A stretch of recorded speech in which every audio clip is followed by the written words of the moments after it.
violents bombardements aujourd'hui sur Beyrouth, réunion ce matin du gouvernement israélien. Échec de la conférence de l'OPEP, pour la première fois depuis 1974, plus d'accord pour réglementer la quantité et les prix du pétrole. Mondial, finale Italie-Allemagne de l'Ouest ce soir. Tennis, superbe victoire de Noah sur Lendl, la France qualifiée pour les demi-finales de la Coupe Davis. Madame, Monsieur, bonsoir. Dans 1h30 à peu près, ce sera fini. Le mondial, ses émotions, ses moments de gloire ou de colère, ses bonnes et ses mauvaises affaires. L'Italie affronte ce soir l'Allemagne de l'Ouest en finale. Dans les deux pays, vous l'imaginez, l'atmosphère est surchauffée ce soir. Le président de la République italienne, Monsieur Pertini, assiste à la finale à Madrid. Il est allé embrasser ses enfants, comme il les appelle, les joueurs de la Squadra Azzurra. En Italie, c'est la mobilisation générale devant les écrans de télévision. Je peux vous assurer qu'en ce moment même, l'équipe nationale italienne, la Squadra Azzurra, est composée de 56 millions de joueurs, y compris les femmes, les enfants, les moribonds, et même le 0,0005% d'Italiens qui, en principe, seraient allergiques au football. Malheureusement, il fait aujourd'hui un temps épouvantable, il pleut, mais enfin, j'ai parcouru cet après-midi les rues de Rome. On vend des drapeaux un peu partout et on les achète à tour de bras entre 25 et 150 francs pour fêter ce soir vers 21h45 l'inévitable victoire de la Squadra Azzurra sur la Panzerdivisione allemande, c'est-à-dire sur la division cuirassée allemande. Et oui, la victoire de l'Italie, ce sera la victoire de l'imagination et du savoir-faire sur l'industrie lourde du football de l'Allemagne fédérale. Il y a une très vieille rivalité entre l'Italie et l'Allemagne, et il est difficile d'éviter certains clichés traditionnels. Ces images ont été tournées après la victoire de l'Italie sur le Brésil par 3-2. Si jamais l'Italie gagne ce soir, il faudra multiplier l'enthousiasme collectif par 10. Il faut bien comprendre l'importance du football en Italie. Il y a quelques jours, il était question d'une crise gouvernementale, de faire tomber le gouvernement Spadolini. C'est le football qui a sauvé le gouvernement. Après la victoire sur le Brésil et la Pologne, personne n'a plus osé rompre l'unité nationale. C'est comme si le gouvernement italien lui-même devait disputer la finale de ce soir. Il était impossible de le faire tomber. Savez-vous qui est ce garçon de 10 ans qui s'est déguisé en Napoléon? C'est Paolo Rossi, le sauveur de la patrie, qui a marqué 3 buts aux Brésiliens et 2 buts aux Polonais. Tous les espoirs sont permis. Le tempérament, bien sûr, est différent, mais le cœur y est. L'Allemagne fédérale, ce soir, n'a Dieu que pour Rummenigge et ses hommes. Le chancelier Schmitt, lui, est à Madrid pour assister au match. L'ambiance de Bonn, Claude Crespo. 32 degrés dans le parc Rhinauen à Bonn. C'est la fête, mais pas seulement celle du football. Plus une kermesse que folie la brésilienne. Les habitants sont venus en famille se détendre et passer quelques instants au bord du lac. À quelques heures de la finale, vélo et bronzing sont autant au centre de discussion que le ballon rond. On dit ici que les Allemands ne sont pas très fiers de la façon dont ils sont arrivés en finale. Néanmoins, ils seront tous là pour regarder le match que retransmettront ces écrans vidéo installés dans le parc. L'équipe de Rummenigge a gardé quelques irréductibles qui ne se lassent pas de voir la rencontre France-Allemagne. Je trouve que la finale est bien équilibrée avec les Italiens.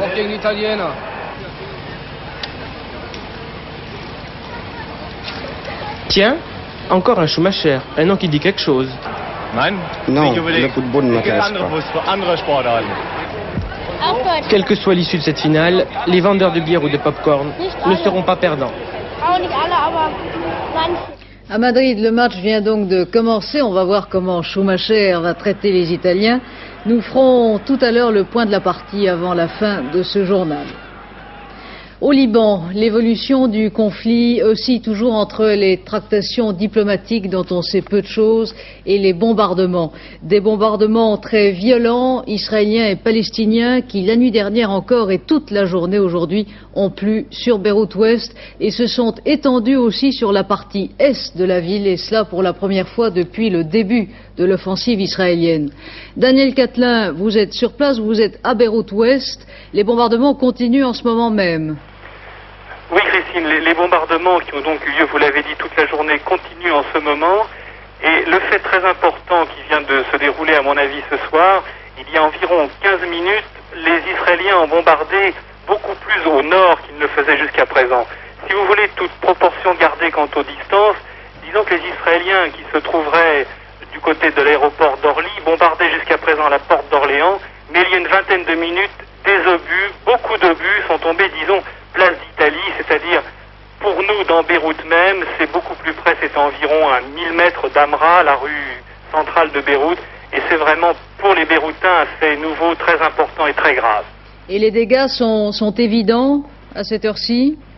Oui, écoutez, il est évidemment extrêmement difficile de se rendre maintenant sous les bombardements pour constater les dégâts, car c'est extrêmement dangereux, vous vous en doutez. Ce qu'on peut dire, c'est que les Israéliens bombardent par vagues et font tomber à chaque fois une quarantaine ou une cinquantaine d'obus de 155 au même endroit. Donc les dégâts sont souvent et toujours très importants. Et les Palestiniens ripostent? Les Palestiniens ripostent comme ils le peuvent. Ils sont armés essentiellement pour pouvoir riposter de fusées Katyusha, qui sont des fusées à moyenne portée. Ces fusées sont situées sur des camions qui, lorsqu'ils ont tiré une fois ou deux, se déplacent dans le centre même de la ville. Et c'est certainement à cause de ça que les Israéliens ont tapé si près du centre-ville tout à l'heure. Merci, Daniel Katla. Ces bombardements suivent une réunion du gouvernement israélien qui s'est donc réunie ce matin. Rien n'a filtré, sauf une protestation officielle d'Israël à propos des récentes déclarations du président Mitterrand qui avait ébauché une comparaison entre le sort éventuel de Beyrouth et Oradour-sur-Glane. Le gouvernement israélien estime qu'il s'agit là d'une comparaison sacrilège. En ce qui concerne les négociations pour aboutir à un éventuel accord d'évacuation des Palestiniens, on nage en pleine sémantique. Israël préfère une force de supervision à une force d'interposition et le numéro 2 de l'OLP, Abou Iyad, qualifie de franchement ridicule les propositions américaines conditionnant l'envoi d'une force multinationale au retrait préalable et total des Palestiniens. En fait, le problème est de savoir si les chefs palestiniens arrivent même à se mettre d'accord entre eux et à imposer leur vue à leurs troupes. Philippe Rochaud et Roland Tourte, qui sont sur place, nous disent leur état d'esprit.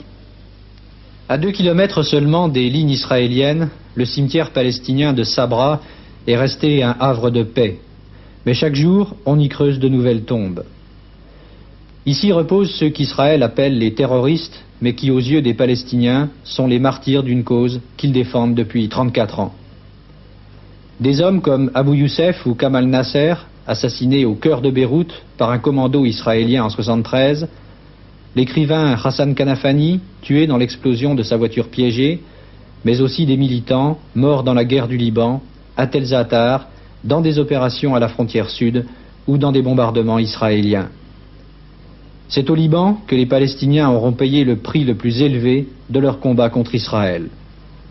Et pourtant, leurs militants comme Souhel, du Front démocratique palestinien, né en plein exil il y a 34 ans, n'envisagent pas de partir d'ici.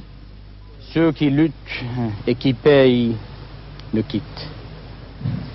Nous luttons pour la libération de la Palestine. À travers les territoires environnants de la Palestine, nous avons le droit, parce que nous avons payé de notre sang, pour les terres du Liban, de la Syrie, de la Jordanie, de la Palestine. Nous ne quitterons jamais. Ça peut être que quelques militaires changent de place d'un temps à l'autre, selon les conditions de la bataille. Par exemple, en Jordanie, 70 et 71, nous étions obligés militairement de quitter Amman. Mais notre révolution a continué à travailler d'une autre manière, d'un aspect politique, d'un aspect diplomatique et d'organisation de masse, même au-dedans de la Jordanie aujourd'hui jusqu'à maintenant. Là où il y a des masses palestiniennes, des camps de réfugiés, on ne quitte pas. À côté du cimetière, les fils des combattants palestiniens, morts en combat, ont voulu montrer que le Liban était bien pour eux la base de la lutte pour la Palestine. Enfance marquée par 8 années de guerre qui ne voient de la vie que les bombardements, les blessures ou la mort. En s'installant dans la ville, en se mêlant à la population, 500 000 Palestiniens avaient lié leur sort à celui des Libanais. Quand Israël frappait les Palestiniens, comme ici sur la ligne de front, les Libanais mouraient aussi. Mais pour les chefs militaires de l'OLP, comme Abou Kamel, qui commande la place de Beyrouth, il était normal que les Libanais participent eux aussi à la guerre contre Israël. Qu'il pense qu'un jour il devra partir du Liban. Nous ne sommes pas des criminels ou des terroristes. Nous sommes ici parce que nous avons été chassés de notre terre et que notre droit légitime est d'y retourner. Si on peut le faire par la paix, nous acceptons, à condition d'avoir un État indépendant en Palestine, avec Jérusalem comme capitale. Mais quand la guerre nous est imposée, nous la faisons. Ici, nous avons reçu l'ordre de résister jusqu'à la victoire. Pourtant, si les dirigeants palestiniens comme Yasser Arafat acceptent de quitter le Liban, les combattants seront contraints de fuir avec lui. Aujourd'hui, le chef de l'OLP essaye encore de dissimuler, derrière un sourire de façade, une défaite militaire qu'il aura du mal à transformer en victoire politique. Sous la coupe de tout autre État arabe, le chef des Palestiniens sait qu'il perdra sa liberté de manœuvre. Oui, l'autre dimension du problème est bien sûr le soulagement de beaucoup de Libanais éprouvés par la présence palestinienne et qui ont réservé un meilleur accueil aux Israéliens.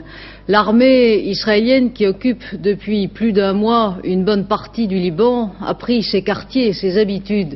Les soldats israéliens découvrent les plaisirs de l'occupation dans un pays où, malgré 7 ans de guerre intestine, le génie commercial et une certaine douceur de vivre n'ont jamais perdu leurs droits.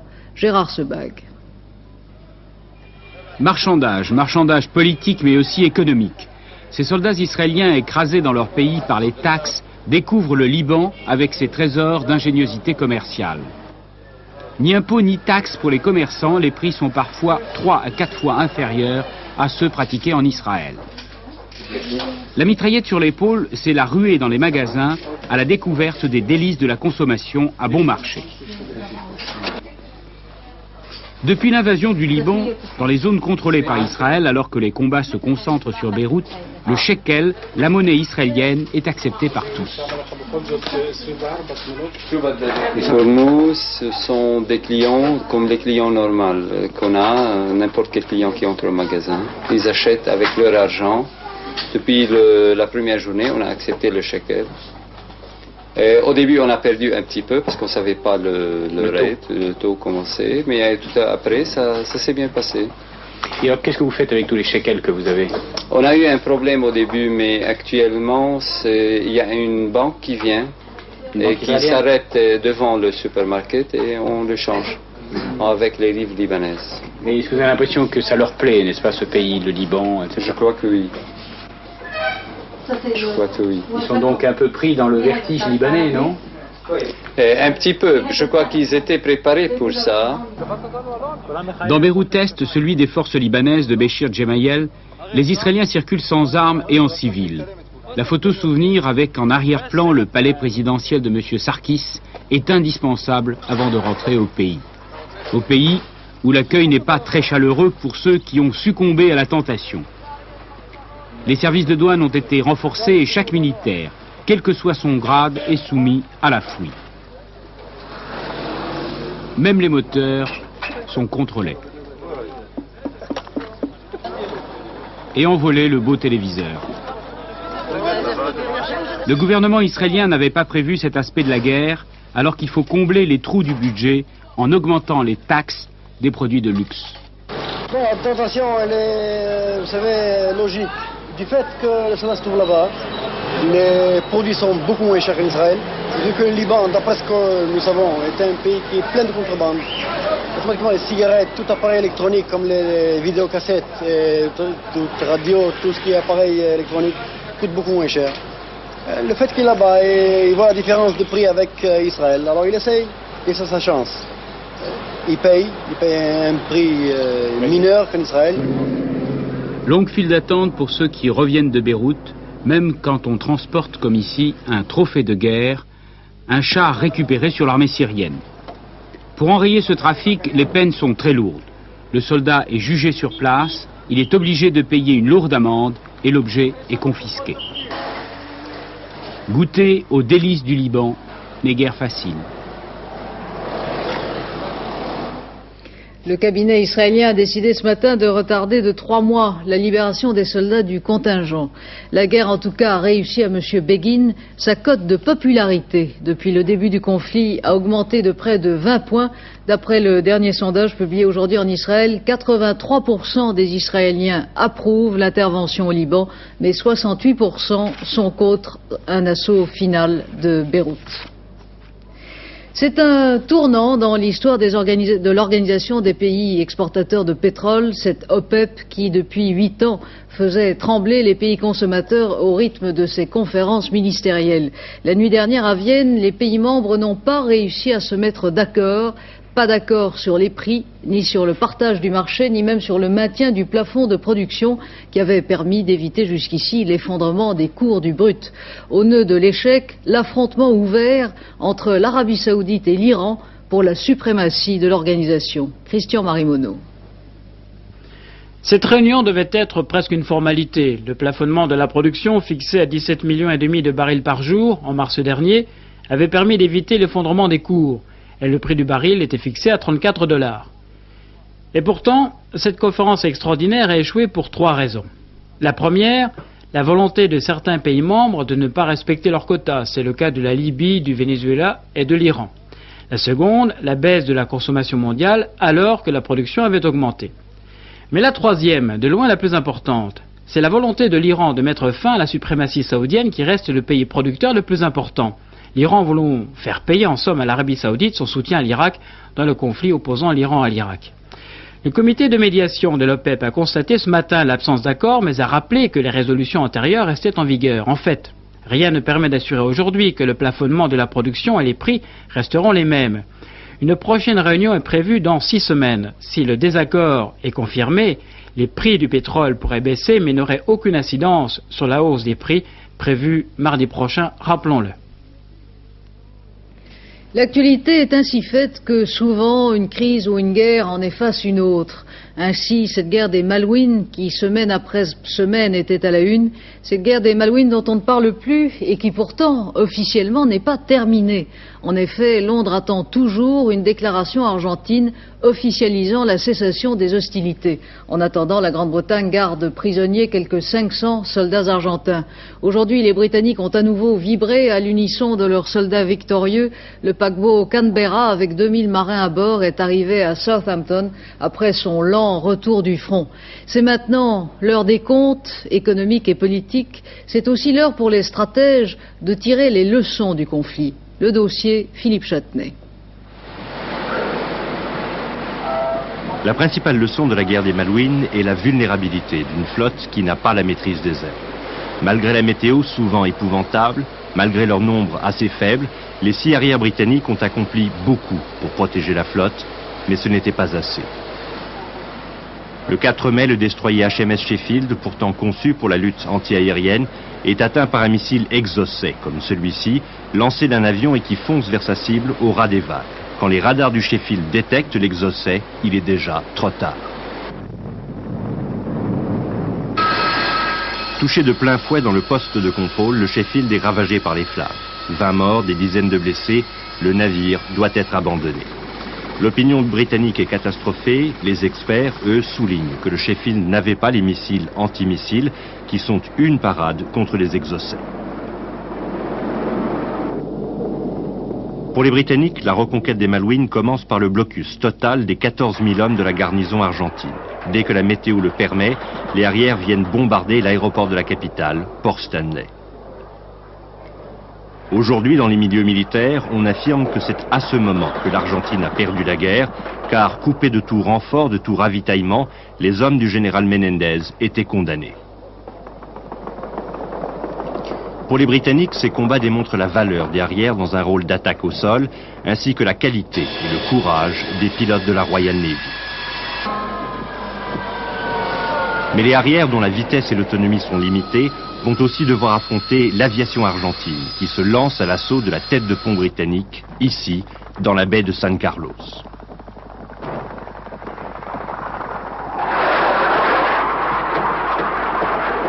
Par vagues massives volant au ras de l'eau pour essayer d'échapper à la DCA extrêmement violente, les Mirage de l'Escaillok larguent leurs bombes à bout portant. C'est ici que la Royal Navy subit ses pertes les plus dures, 3 navires de guerre perdus, dont le HMS Antilope, ici, déchiqueté par une bombe qui explose alors qu'on tentait de la désamorcer.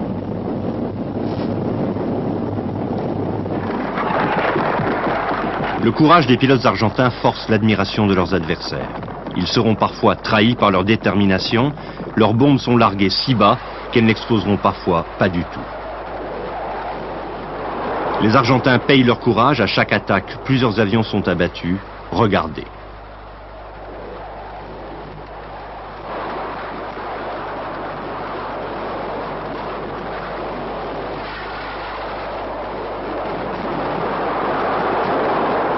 Les Britanniques estiment avoir détruit plus de 80 appareils argentins, mais au bout de ces combats acharnés, ce sont les pilotes confirmés, plus que les avions, qui manqueront à l'Argentine. Ce pilote de Mirage, lui, a de la chance. Blessé, il a été repêché par les Britanniques qui le soignent avant de l'évacuer sur un navire hôpital.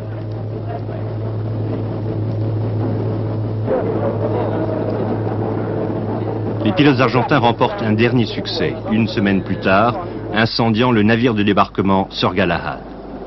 Au moment de l'attaque, le navire était rempli de soldats attendant de débarquer à quelques kilomètres au sud de Port Stanley pour y encercler la garnison argentine. Cette fois encore, les Britanniques ont été trahis par une météo qui s'est brusquement améliorée et les avions argentins n'ont pas laissé passer l'occasion.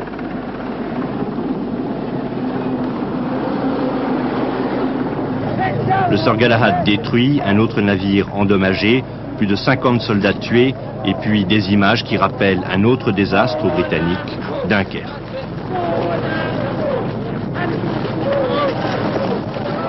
Mais la victoire britannique était inéluctable une fois les Royal Marines et les parachutistes solidement établis à terre. Ici, par exemple, à Goose Green, 700 parachutistes britanniques accueillis en libérateurs par les habitants ont défait une garnison argentine qui comptait le double d'hommes. Il ne faut pas oublier que les soldats de Sa Majesté sont tous des professionnels, remarquablement entraînés et équipés. Quant aux soldats argentins, ils étaient dans leur grande majorité des appelés, mal préparés pour résister au froid terrible de l'hiver austral, mal commandés, mal nourris, mal équipés. Les Malouines, une bonne petite guerre, dit-on aujourd'hui dans les états-majors, qui a confirmé l'efficacité des armes modernes. Alors on se souviendra de l'Exocet, plus longtemps sans doute que des hommes qui sont morts aux Malouines. Oui, et depuis les Malouines, l'Exocet se vend bien. La marine indonésienne vient de décider d'en acheter quelques-uns de plus. L'équipée guerrière d'un GI américain stationné en Allemagne s'est mal terminée hier à Mannheim. Complètement ivre, il avait pris un char d'assaut pour se promener en ville. Bilan, 2 passants grièvement blessés, un tramway et 30 voitures défoncées. Le conducteur et son char ont fini noyés dans le fleuve. Record battu pour la douane française. En Guadeloupe, les douaniers ont saisi à bord d'un chalutier américain près de 13 tonnes de cannabis qui venait de Colombie à destination de la Floride. C'est la plus grosse prise jamais réalisée par les douanes françaises. Place au sport maintenant, et d'abord au tennis, avec un véritable exploit. Yannick Noah a vaincu le Tchécoslovaque Ivan Lendl en 5-7 cet après-midi dans les quarts de finale France-Tchécoslovaquie comptant pour la Coupe Davis. Lendl s'est véritablement décomposé devant l'acharnement du Français et aussi devant la chaleur. Il faisait 50 degrés sur le court central. Thierry Tulane, qui devait ensuite se mesurer à Smith, a d'ailleurs abandonné, victime d'une insolation. La victoire de Noah qualifie la France pour les demi-finales de la Coupe Davis. Lionel Chamoulot. Dernier jeu du match, Noah au service, première balle. Les deux hommes sont sur le central depuis 4 heures sous une chaleur accablante et ce jeu est le résumé de la rencontre. Yannick Noah, soutenu par le public, est plus résistant et plus hargneux. Il domine physiquement Lendl. Regardez la détermination du Français. Tout au long du match, Lendl et Kodeš, le capitaine tchécoslovaque, ont contesté l'arbitrage, une preuve qu'Ivan Lendl n'était pas au mieux.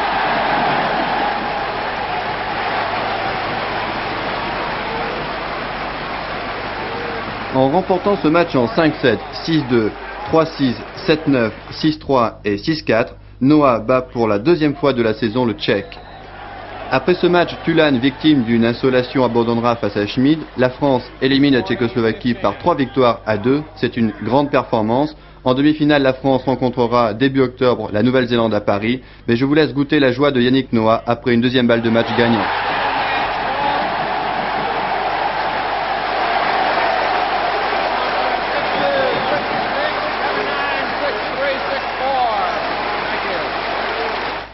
Tour de France, la 8e étape Concarneau-Châteaudun a été remportée au sprint par le champion de Belgique Frank Host. Au classement général, pas de changement, l'Australien Anderson toujours maillot jaune. Les résultats du tiercé qui s'est couru à Auteuil cet après-midi, vous voyez ici l'arrivée, dans l'ordre le 4, le 3 et le 1. Les rapports pour 5 francs, 552 francs 50, dans un ordre différent, 110 francs 50.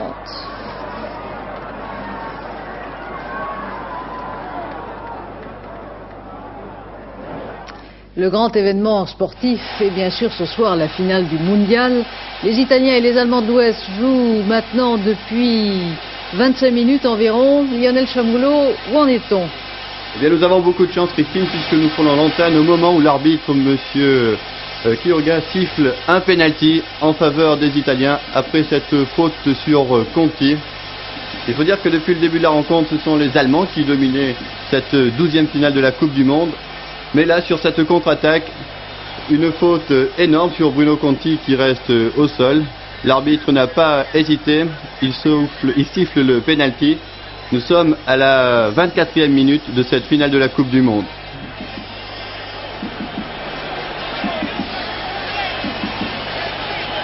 C'est Brigel qui a fait la faute sur Bruno Conti.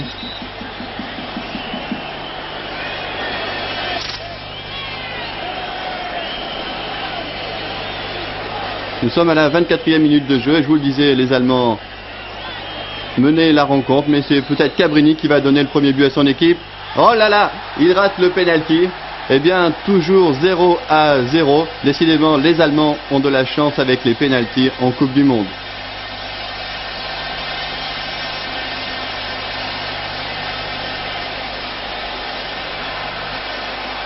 Ah non, il doit être vissé devant le match, mais je crois savoir qu'en cas de match nul, on doit rejouer la finale.